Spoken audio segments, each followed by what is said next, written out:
Olá, você está no canal Alma Luz. Aqui nós fazemos o Evangelho no Lar diariamente.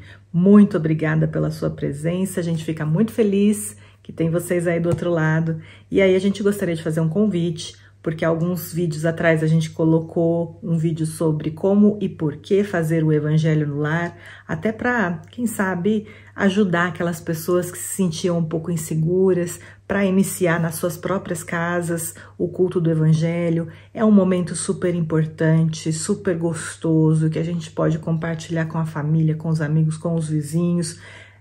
Assim, existem muitas possibilidades, gente. A gente pode fazer até online com várias pessoas em vários lugares do mundo. Ó que legal, né? Então, fica o convite, dá uma olhadinha lá, eu tenho certeza que vocês vão apreciar. E quem sabe seja o pontapé inicial para iniciar na sua casa essa jornada tão bonita que a gente faz aqui de todo o coração e ficamos realmente muito felizes de vocês poderem prestigiar e acompanhar aqui com a gente, porque a união dos nossos pensamentos, dos nossos sentimentos ajuda a elevar a vibração do planeta de uma forma ou de outra, tenho certeza absoluta. Então, nossa gratidão por estarem aqui e, sem mais delongas, vamos começar nosso livrinho de mensagens, Vinha de Luz. Eu vou ler hoje a mensagem de número 35, que se chama Que Pedes? Louco, esta noite te pedirão a tua alma. Isso é uma frase de Jesus que está no Evangelho de Lucas, capítulo 12, versículo 20. Que pedes à vida, amigo? Os ambiciosos reclamam reservas de milhões. Os egoístas exigem todas as satisfações para si somente. Os arbitrários solicitam atenção exclusiva aos caprichos que lhes são próprios. Os vaidosos reclamam louvores. Os invejosos exigem compensações que lhes não cabem. Os despeitados solicitam considerações indébitas. Os ociosos pedem prosperidade sem esforço. Os tolos reclamam divertimentos sem preocupação de serviço. Os revoltados reclamam direitos sem deveres. Os extravagantes exigem saúde sem cuidados. Os impacientes aguardam realizações sem bases. Os insaciáveis pedem todos os bens, olvidando as necessidades dos outros. Essencialmente considerando, porém, tudo isso é verdadeira loucura, tudo fantasia do coração que se atirou exclusivamente à posse efêmera das coisas mutáveis. Vigia, assim, cautelosamente o plano de teus desejos. Que pedes à vida?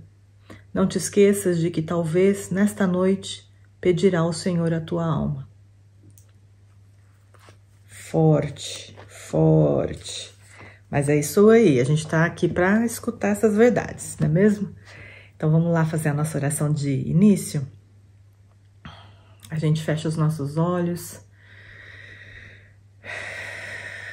vai acerenando o coração, a respiração, e vai unindo os nossos pensamentos e os nossos sentimentos para juntos elevarmos essa oração ao nosso Mestre Jesus, ao amado Mestre que está sempre conosco, a quem nós agradecemos profundamente por estar aqui conosco, pela proteção desse ambiente, pela inspiração que a gente vai receber aqui essa noite. Que os nossos amigos na espiritualidade também recebam os nossos agradecimentos pelo preparo que fizeram no ambiente, por nos envolverem nessa luz, nessa paz que vem do nosso Mestre Jesus. Muito obrigada. A gente pede, Mestre amado, que a gente tome consciência a cada dia que passa, cada vez mais, para no dia que a nossa alma for pedida de volta, para que a gente retorne à espiritualidade, que a gente possa fazê-lo com a consciência um pouco mais tranquila, com a paz de espírito daqueles que sabem que fizeram o que podiam, com a alegria de poder voltar e rever amigos queridos, familiares amados que se foram antes, apesar da dor de deixar para trás pessoas também tão queridas e amadas, mas pelo menos ter a consciência limpa, em paz. É isso que a gente quer e a gente sabe que isso começa agora, nesse momento, a partir da nossa convicção e do nosso compromisso de nos juntarmos àquela grande falange de trabalhadores de Jesus, aquela falange de pessoas que se reconhecem aqui encarnados, mas temporariamente, que sabem que o corpo de carne, a matéria, é passageira, que tudo que a gente faz aqui é levado em consideração para a conta do nosso espírito imortal. Que a gente se lembre disso sempre, tome decisões sempre pautadas nesses pensamentos, sob o amparo e proteção do nosso Mestre Jesus, com a graça de Deus. Muito obrigada e que assim seja. Pessoal, vamos lá então? A gente está lendo o Evangelho de Mateus, mas vocês já sabem, né? Vocês acompanham aqui os vídeos com a gente, né? A gente está então no capítulo 3º, falando do bloco que menciona a pregação de João o Batista. E aí a gente já leu 9 versículos, né? A gente já leu 9 versículos e vamos ler hoje o versículo de número 10. O João Batista tá falando umas verdades pro pessoal lá que ele tá batizando, gente. Olha, se segura aí na poltrona porque não vai ser mole não. Nem esse vai ser mole. Vamos lá. Versículo 10. E também agora está posto o machado à raiz das árvores. Toda árvore, pois, que não produz bons frutos, é cortada e lançada no fogo. Correção, que não produz bom fruto, é cortada e lançada no fogo. Bom, primeiramente, claro, todo mundo sabe que ele não está falando aqui de árvores, né? Ele está usando a árvore como um símbolo de tudo aquilo que vai ser cortado pela raiz e lançado no fogo. Claro que ele está se referindo à árvore que não produz bom fruto. Bom, a gente sabe que isso aqui é uma simbologia. Ele está vindo de um discurso que ele está fazendo para os fariseus e para os saduceus, que são parte ali do povo judeu, que era a elite ali de Jerusalém, né, que frequentava o templo, que organizava, de certa forma, a vida religiosa, né, do povo judeu. E ele tá falando lá umas verdades para essas pessoas, mas obviamente que a mensagem foi carregada por tantos anos aí para chegar até os dias atuais, justamente para que a gente pudesse tirar as lições, e é versículo por versículo, justamente para a gente poder se aprofundar nesse ponto, a árvore que dá maus frutos. E essa vai ser tirada pela raiz e jogada no fogo. E aí é claro, gente, que toda a interpretação evangélica que se iniciou desde quando, né, surgiram os evangelhos, ela foi aí criando as figuras que eram necessárias para nós na época, né? Então, de interpretação. Então, por muitos anos, por muito tempo, até hoje ainda, infelizmente, se tem a errônea ideia das penas eternas, né? Do inferno, do fogo do inferno, da pessoa queimar no fogo do inferno. E isso, obviamente, que serviu por muitos anos de inibidor para as maldades humanas, de certa forma, porque as pessoas tinham muito medo, né, do fogo do inferno, e isso fazia com que então se tentasse evitar. Mas claro que criou-se justamente por conta disso uma série de ferramentas para que as pessoas que pudessem pagar se livrassem do fogo do inferno, né? Claro, porque a gente aqui comercializa com tudo, inclusive, principalmente com religião, porque é o ponto que as elites mais conseguiam manipular as pessoas, né? As pessoas eram muito fervorosas nas suas crenças, do início do cristianismo até pouco tempo. Infelizmente, hoje em dia a gente está... infelizmente não, eu acho que o fato da gente estar se debandando para o ateísmo tem justamente raiz nesse tipo de crença errônea, né, do que era as mensagens evangélicas, incluindo aí o inferno. Então essas pessoas tinham essa devoção, essa crença cega, né, na interpretação que era dada por aqueles que detinham o poder e que detinham, né, essa informação, porque, gente, faz muito pouco tempo que a gente é capaz de ler os evangelhos na nossa língua. Antigamente só tinha em latim e só os padres tinham acesso a essas informações, né? Aliás, existe um documentário, né, na internet sobre a vida de Eurípides Barçanufo. Eu recomendo demais, porque é muito interessante. É muito interessante. Eurípides, ele tinha uma faculdade mediúnica, uma faculdade paranormal, na verdade, de bilocação. Então, ele estava em 2 lugares ao mesmo tempo, né? Tem vários relatos de pessoas que vivenciaram, experienciaram isso, né? Viram de elas mesmas. Então, isso é maravilhoso. E se Eurípides fazia isso, gente, você imagina que Jesus não faria isso também? Jesus com certeza fez isso e muito mais. A gente não tem relato a respeito de Jesus, mas a gente tem aí algumas pessoas que falam que Jesus esteve na Índia, algumas pessoas que falam que Jesus esteve, sei lá, em vários lugares, né? E eu não duvido de nada. Essa é a grande verdade, né? Se Eurípides Barçanufo era capaz de estar em 2 lugares ao mesmo tempo, Jesus, meus amigos, ele era capaz, com certeza.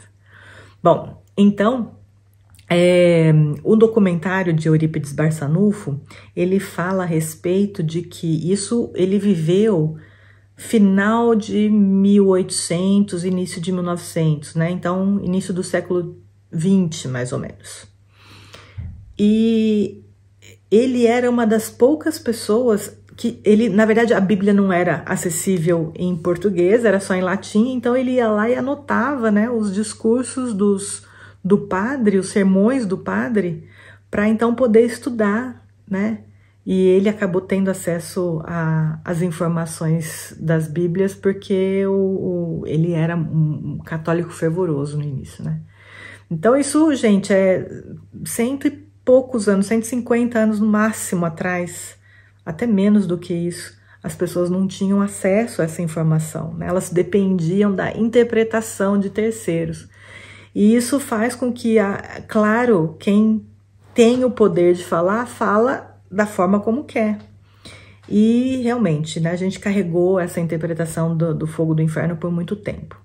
Mas não é isso que João Batista está querendo dizer aqui, né? Isso realmente uma figura de linguagem, apesar de que, justamente por a gente guardar no nosso inconsciente a ideia de inferno e de fogo, de queimar eternamente, não é impossível que quando a pessoa desencarne, isso possa acontecer com ela. Dela ter a sensação de estar queimando, dela ter a sensação de estar no inferno, e ela cria através da sua mente, porque a nossa mente, os nossos pensamentos, eles que formam a realidade onde a gente está. E se alguém tem qualquer dúvida a respeito disso, vai mais uma dica hoje, gente, que hoje eu tô cheia de dica, então. Quem somos nós? Assista o documentário Quem Somos Nós, que é um documentário sobre física quântica. Eu acho que, olha, se você não assistiu ainda, vale muito a pena assistir, porque a gente percebe uma série de coisas, e uma série de coisas das quais a gente menciona aqui muito, né, com relação principalmente à vibração e tudo mais. Então, a gente cria algumas imagens, né, formas, pensamentos, através das imagens que a gente tem na mente, que a gente forma na mente, que então se refletem no nosso ambiente. Então, assim, se a gente acredita piamente que algo vai acontecer com a gente, as chances que aconteçam são muito grandes, né? Então a gente precisa já, a partir de agora, quebrar esses paradigmas, sabe? Mudar os conceitos a respeito daquilo que a gente acredita que tenha depois da morte, depois do desencarne, que a morte não existe. É só o corpo que fica para trás e a gente segue, né? Então, assim, quando o João Batista fala sobre cortar as árvores que dão maus frutos pela raiz e jogá-las ao fogo, a gente, claro, consegue perceber que ele está falando a respeito dos maus frutos dos nossos, né? Porque a gente fala aqui no canal muito a respeito de plantio e colheita, né? E a pessoa que fez um mau plantio, ela vai colher maus frutos, ou ela vai dar maus frutos, né? Então, e maus frutos tá em todo tipo de atitude que a gente pode ter na vida, até nos menores, né? A gente também fala muito aqui das menores atitudes, porque a gente também quer quebrar esse paradigma de vilão de novela, sabe? Que a gente acha que só aquelas pessoas que são capazes de matar, de roubar milhões, de sequestrar e de, né, assim, de fazer maldades maiores, que são vilões. Tudo bem, essa palavra vilão não necessariamente deva ser usada para todos os casos, mas atos em desequilíbrio praticamos todos os dias. Todos os dias. Toda vez que a gente emite um pensamento de raiva, de rancor, de mágoa, com relação a uma pessoa, por exemplo, seja ela quem for, alguém que fez mal pra gente, alguém que puxou o nosso tapete, alguém que a gente não gosta, não vai com a cara dela. Qual que é o motivo? Não sei. Todas as vezes que a gente faz, né, emite um pensamento, a gente já está incorrendo num desequilíbrio que está causando algo. Lembra que a gente acabou de falar que o pensamento cria? Tudo bem que enquanto a gente está encarnado, esse poder criativo do pensamento ele é um pouco mais lento. Mas em termos de materialização. Agora, eu desejar o mal para uma pessoa, eu mandar um pensamento de raiva, de ira, de ódio para uma pessoa, isso não tem tempo e espaço. O pensamento, a velocidade dele é maior do que a velocidade da luz. E quem duvida, leia André Luiz, Chico Xavier. A velocidade do pensamento é maior que a velocidade da luz. Você pensou, acontece. Então, você está causando no outro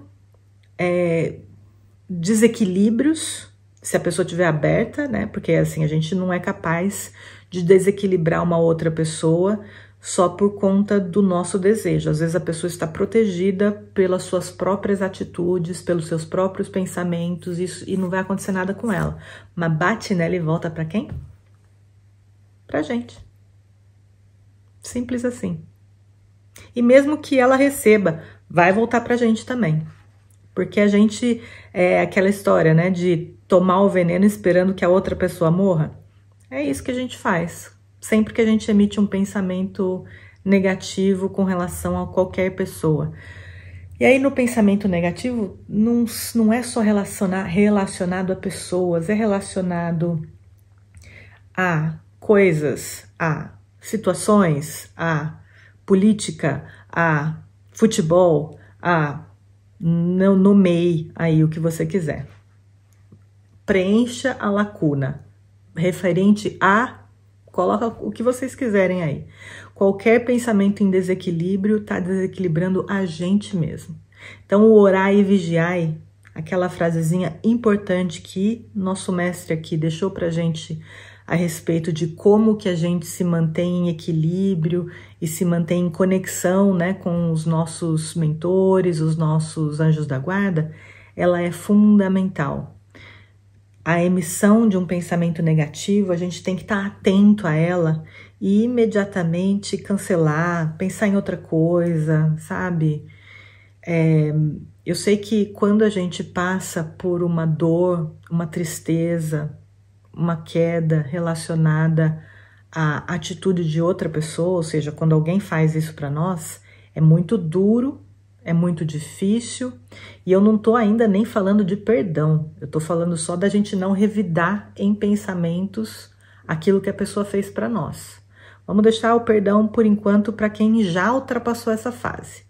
Quem já está numa outra fase, já consegue fazer isso, aí então a gente pode começar a pensar no perdão. Mas vamos devagarinho. Primeiro aqui, o primeiro passo que a gente vai tomar aqui é não revidar o ódio. Não querer se vingar através do pensamento. Não sair fazendo fofoca, falando mal da pessoa. Sabe? Da situação, da empresa, sei lá. Não. Faz o que, se é alguma coisa que você pode, sabe, acionar a justiça para resolver, acione. Ninguém tá falando aqui que você não tem os seus direitos. Acione sim a justiça, vá atrás dos seus direitos, converse com o RH da sua empresa, tente resolver assim, né, a situação de alguma forma com alguma pessoa responsável que possa ajudar no caso.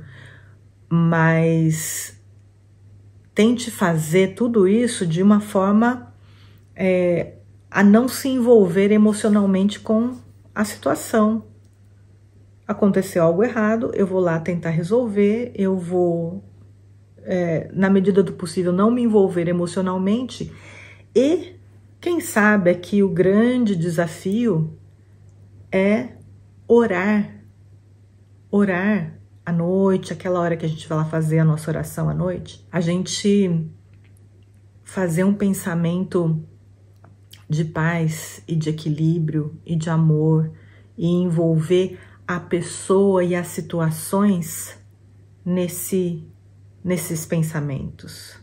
Pedir a Jesus que as envolva, pedir a Jesus que tire de você o rancor, a mágoa, a dor, que ajude a você a enxergar a vida de uma forma mais positiva, a não ter mais raiva, não ter mais mágoa. Peça em oração. Tudo que você precisar, peça em oração. Peça em oração. E se a gente estiver fazendo de coração, o amparo não nos falta. Sempre a gente vai ser amparado.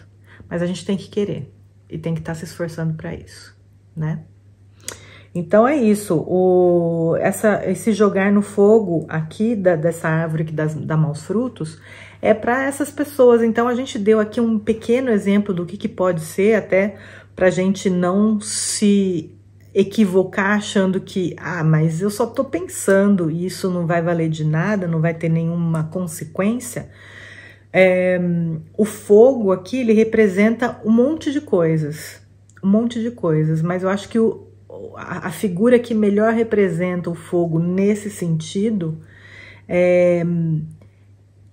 vocês sabem que para entortar um aço é necessário, né, que a pessoa use aquele fogo da solda, né, aquele fogo que faz realmente a pessoa ajudar a pessoa a modelar o aço. A gente sabe que o aço né, não é assim flexível. Então precisa de muito fogo para conseguir então moldar aquele aço, entortar aquele aço à vontade da pessoa que está ali, né, aplicando o fogo no aço. A mesma coisa com a gente.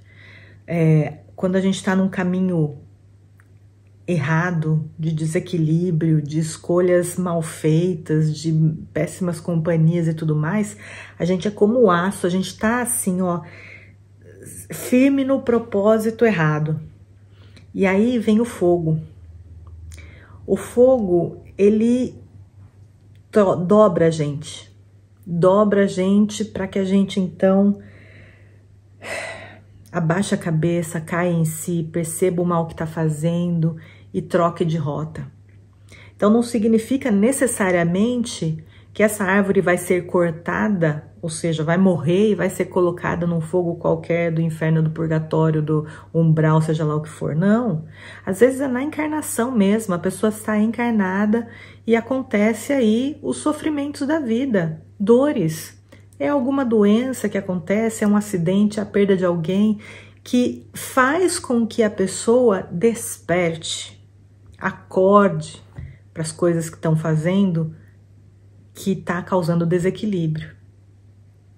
A gente tem também uma falsa visão do que são os sofrimentos, a dor, o sofrimento, a doença, a morte de alguém, acidentes. Gente, tudo faz parte de um plano, de um planejamento maior, o qual a gente não enxerga, e a nossa visão limitada aqui faz com que a gente encare de uma forma sempre mais para o negativo, mas que trazem muitas vezes resultados maravilhosos. É só olhar às vezes para a nossa própria vida. Às vezes a gente teve aí, já vivenciou alguma situação em que no momento, quando aconteceu, a gente ficou desolado, acabado, perdeu o chão, e aí depois de um tempo, meses, às vezes alguns anos, a gente olhou para trás e falou, poxa vida, se não fosse por aquilo, eu não tinha feito isso, eu não tinha conhecido fulano, eu não tinha deixado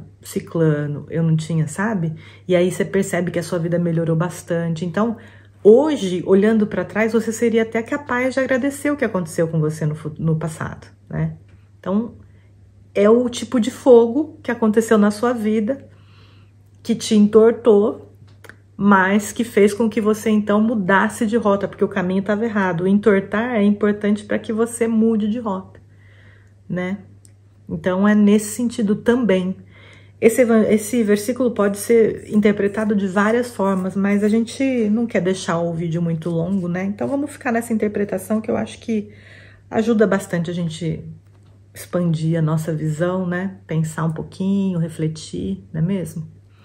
Então vamos ficar por aqui hoje.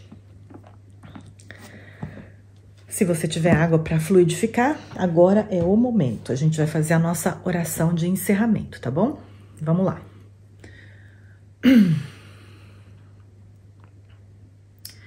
Mestre de amor e luz, gratidão pelo estudo de hoje, pelo versículo, por nos abrir os olhos, nos chamar a atenção, mostrar pra gente a necessidade de, a partir dessa encarnação, a partir desse momento, já fazermos escolhas mais acertadas e mais conscientes para evitar que a gente esteja fazendo mal, às vezes sem nem perceber.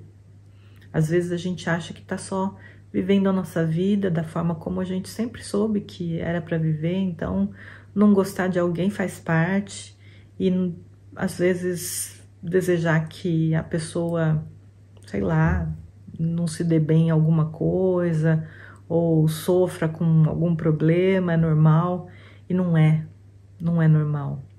A gente tá tendo um despertamento, a gente tá tendo um entendimento que talvez a gente não tivesse no passado, mas hoje a gente sabe um pouco melhor, então a gente pede a sua força, mestre, a coragem de deixar para trás esses comportamentos que não nos servem mais, essas posturas que não são mais condizentes com aquilo que a gente quer se tornar. E que o Senhor nos ajude a enxergá-las, a enxergar esses momentos, para então promover uma mudança, que a gente quer mudar, mestre, por favor. Nós pedimos pela nossa água, que a gente coloca à disposição hoje, para que sejam fluidificadas, pedindo, mestre amado Jesus, que o Senhor possa permitir que das fontes mais límpidas e puras do amor que vem da espiritualidade superior, possa chegar até nós o equilíbrio, a paz, a saúde, a clareza de ideias e de pensamentos que todos nós necessitamos, e que ao bebê-la a gente receba exatamente aquilo que a gente esteja precisando no momento, com a graça de Deus. E nós pedimos por todo o nosso planeta, por todas as pessoas encarnadas e desencarnadas, em especial essa noite pelas crianças, por todos os nossos jovens, as nossas crianças, os nossos bebês, por qualquer situação que eventualmente a vida os tenha colocado, que eles possam receber de alguma forma o amparo de algum familiar, de algum vizinho, de algum amigo, que possam perceber as situações que eventualmente estejam acontecendo, não importa no âmbito que for, mas que qualquer situação que traga traumas, que traga tristeza, que traga sofrimentos, que a gente esteja sempre de olhos abertos e perceba situações em que talvez nós próprios possamos ser úteis para evitar que o pior aconteça. Nos fortaleça, Mestre, nos auxilie a enxergar essas situações e ampare a todas as crianças e jovens do nosso planeta Terra. Muito obrigada por tudo e que assim seja. É isso aí, pessoal. A gente se vê na próxima. Tchauzinho.